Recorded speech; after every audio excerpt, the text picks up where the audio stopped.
Yo, what's going on YouTube? GZTV back with another one, and in this video we're going to be talking about the first episode of the limited run Netflix series Monster. The Jeffrey Dahmer story, pretty much. It's pretty much a TV show fictionally depicting what happened with Jeffrey Dahmer's serial killings. I think he had, 17, 18 victims.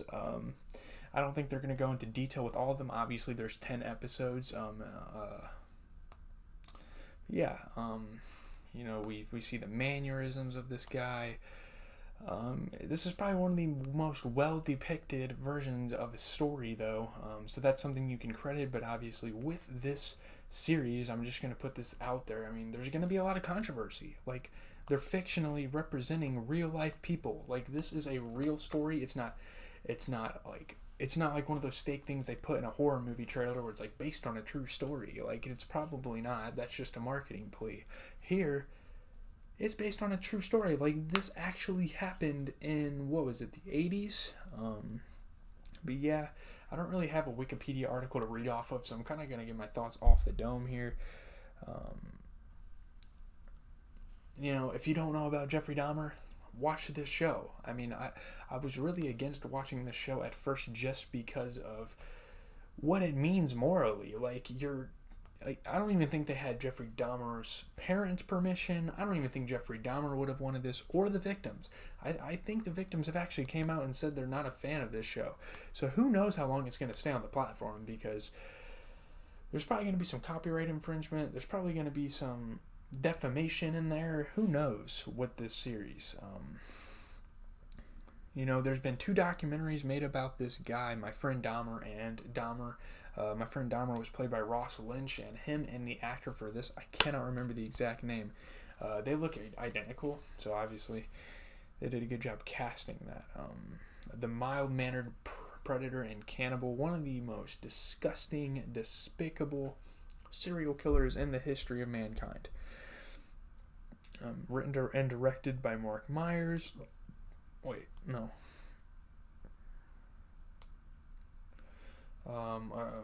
One of the movies was literally like, I don't even know. Let's see here. Let me look.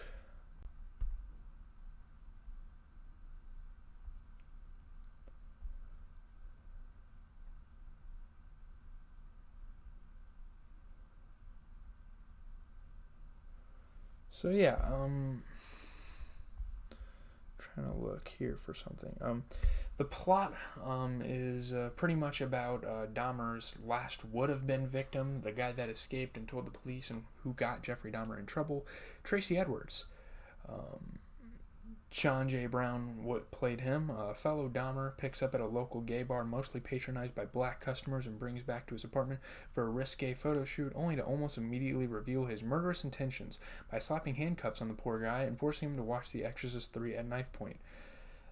I mean, obviously, him watching that movie is a red flag in itself. Just watching a horror movie, and a horror movie that demonic and messed up with a date, that's something I'd watch by myself, not with someone else, because that shows the person that I'm kind of a fucked up person. You know what I mean? I love horror movies, but pointing a knife at someone and then going in a room and playing The Exorcist and skipping to a scary-ass scene, there's something wrong with this guy.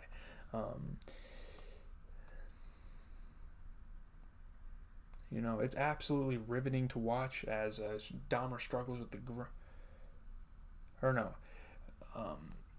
watching the victim was riveting. He struggles with the growing realization that Dahmer means to do him harm, to kill him. He's killed people before. The blood stain on the mattress where Dahmer forced him to sit and lie makes clear, he's like, dude, I'm gonna kill you. Here's your warning. There's blood stains on the mattress. There have been guys precedent to you.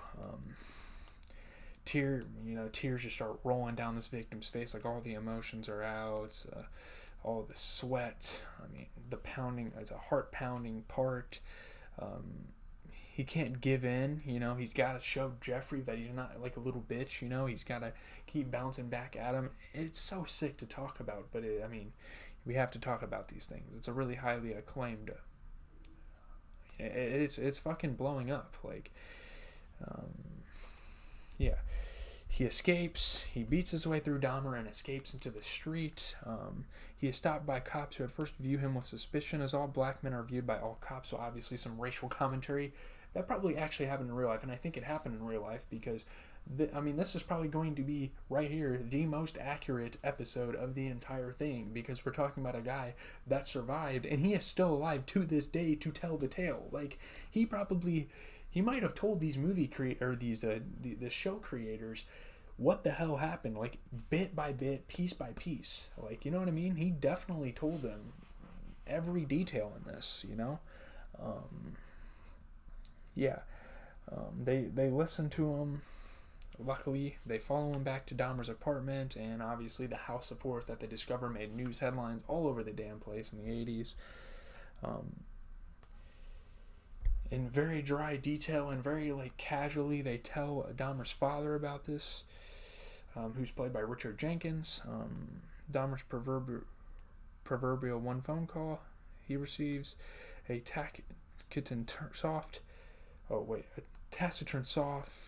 my god, I can't read. I'm kind of reading off this page that's talking about the first episode. He has the gigantic eyeglasses, nearly identical to those of his son, so his son obviously took that from him, which was interesting.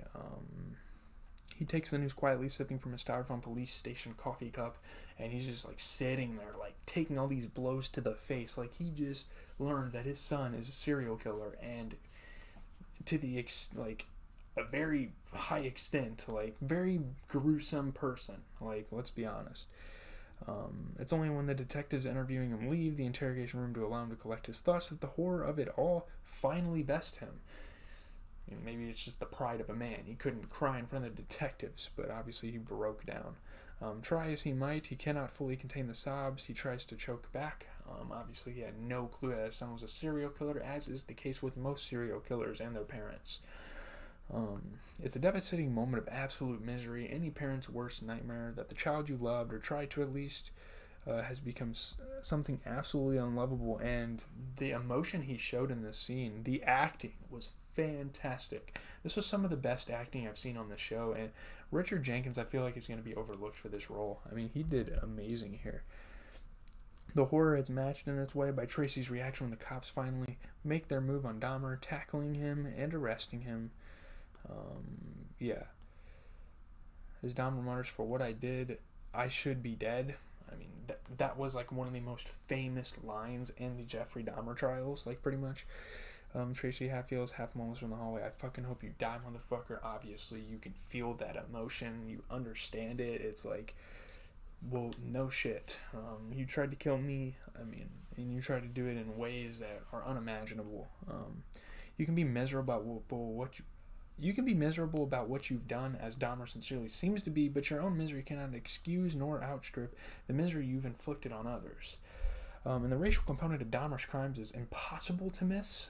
Obviously, going to the gay bar and seeing mostly black people, he's kind of forced to have black people be his victims, but at the same time, there is part of me that wants to think that he is racist as fuck, and possibly even homophobic.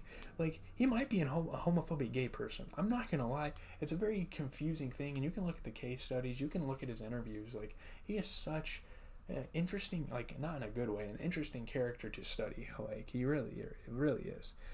Whether he moved into a predominantly black and poor neighborhood because of his own poverty or because he saw it as an easy stalking ground, who can say? I mean, yeah, that is another factor, him being in this poor environment and predominantly black community. But that's where he lived, and that's how he operated, counting on people's deference to whiteness and aversion to examining homosexuality up close as a smokescreen for his crimes. So he's pretty much using his study on gay people as a cover-up for his crimes, which is why I thought, while watching this first episode, I kind of knew a lot about Jeffrey Dahmer coming into this. Like, I knew a decent bit. I've seen TikToks about him all the time. He's very famous. He's very notorious, not in a good way, obviously, but it's hard to miss this guy, like, on the internet. Like, you can find so many things about this guy on the internet. But yeah, going into this, I was watching some of these clues on these actual encounters that pretty much happened word by word when we're talking about the survivor, and I'm like, dude, there's no way he's gay. There's no way. Like, he wasn't even that aggressive about a man being shirtless on his floor or anything like that, you know? His neighbor Glenda, played by Nacy Nash, spends the episode at her wit's end with the horrible smells and bullshit excuses wafting out of her next door neighbor Jeff's apartment until the horror of it all is finally exposed, and she kind of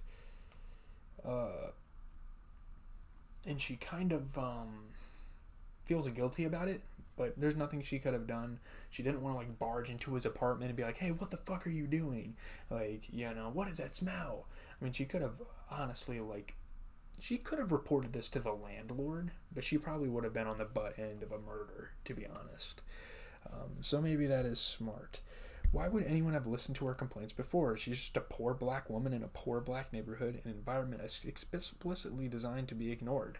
That is probably a good reason why I'm sure she's filed complaints before, but obviously people just ignored the shit out of it because no one cares about those communities. That's the harsh reality.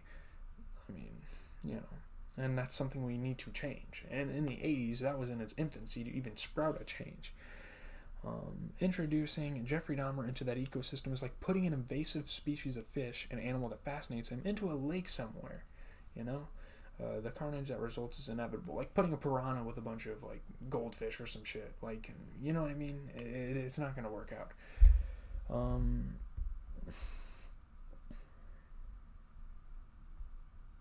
You know, the actor Evan Peters. So rather, I mean, you know, up atop the mountain, we have Evan Peters playing Jeffrey Dahmer. And like when you first are thinking about the concept of the show, you're like, man, that role should be easy. Like, all you're doing is being like a horror villain, damn near. Like, it's crazy because this is like a horror series based on an actual thing. Yeah, you know, he's a handsome actor.